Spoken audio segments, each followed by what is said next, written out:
यदि आप उत्तराखंड आ रहे हैं तो ये खबर आपके लिए है। एक जनहित याचिका की सुनवाई करते हुए मुख्य न्यायाधीश जस्टिस विपिन सांघी और उनके साथ न्यायमूर्ति जस्टिस आरसी खुल्बे की खंडपीठ ने राज्य सरकार को निर्देश दिए हैं कि जो भी वाहन उत्तराखंड आ रहे हैं उन पर पोर्टेबल डस्टबिन लगाने की व्यवस्था करें और नियम के तहत इसका पालन भी करवाएं।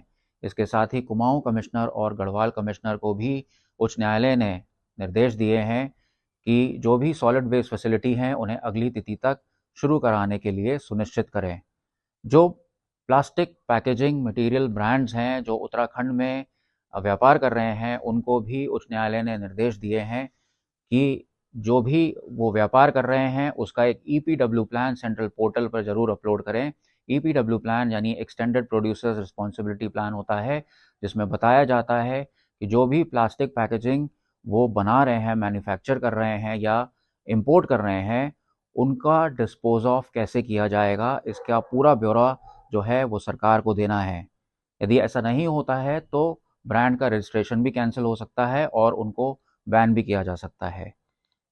इस पूरे मामले में प्रदूषण, जिस तरीके से प्लास्टिक प्रदूषण फैल रहा है, उस पर टिप्पणी करते हुए जस्टिस विपिन सांघी और जस्टिस आरसी खुल्बे की खंडपीठ ने टिप्पणी भी करी कि यदि उत्तराखंड में प्लास्टिक प्रदूषण को रोकना है तो हमें जागरूकता फैलानी पड़ेगी। कोर्ट ने आज डायरेक्ट किया है कि जो सेंट्रल पोल्यूशन कंट्रोल बोर्ड ने सिंगल यूज प्लास्टिक के बैन को इम्प्लीमेंट करने के बारे में जो मॉडलिटी इस्टेब्लिश की है, जो आदेश जारी किए हैं, उनका 100% पालन राज्य में किया जाए और उसी मेथड पर जो direction central pollution control board की उनका अनुपालन किया जाए।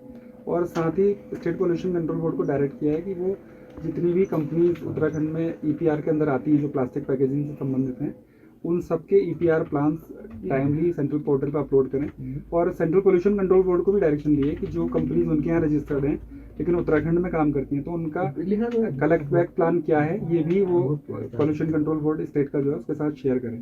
और साथ ही स्टेट गवर्नमेंट ने ये भी आदेश दिया है कि वो इस बात को कंसिडर करे कि जो राज्य में जितने भी टूरिस्ट व्हीकल आते हैं, टैक्सीज हैं, प्राइवेट व्हीकल्स हैं, जब भी वो उत्तराखंड की सीमा में एंटर करते हैं या उत्तराखंड के अंदर ट्रैवल करते हैं तो उसमें एक जो पोर्टेबल डस्टबिन होता है उसको इंस्टॉल करने की व्यवस्था रूल्स में की जाए। और इसके बारे में स्टेट गवर्नमेंट अगली तारीख तक कोई निर्णय लेके कोर्ट को बताए। और साथ ही कोर्ट ने कमिश्नर कुमाऊं और कमिश्नर गढ़वाल को ये डायरेक्शन दी है कि सॉलिड वेस्ट मैनेजमेंट को लेकर जितने भी पूर्व के आदेश है कोर्ट के, उनका अनुपालन करें और सभी जगह पर सॉलिड वेस्ट मैनेजमेंट फैसिलिटीज़ अगली तारीख तक फंक्शनल हो जाएं, इस बात को सुनिश्चित करें। उत्तराखंड हाईकोर्ट का राज्य सरकार को डायरेक्टिव कि प्रदेश की सीमा में आने वाले सभी वाहनों में पोर्टेबल डस्टबिन की व्यवस्था कायम की जाए, उसे सुनिश्चित किया जाए। इस डायरेक्शन का, इस निर्णय का हम स्वागत करते हैं।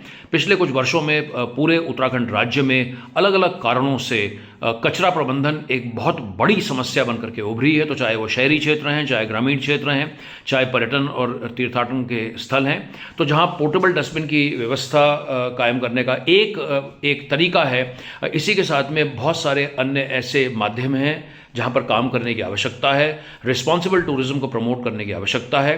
यही उम्मीद की जानी चाहिए कि राज्य सरकार और उसकी तमाम इकाइयां, प्रशासनिक इकाइयां ये सुनिश्चित करेंगी कि माननीय उच्च न्यायालय के जो आदेश हैं उसका अनुपालन निरंतरता के साथ में राज्य में सभी 13 जिलों में किया जाएगा।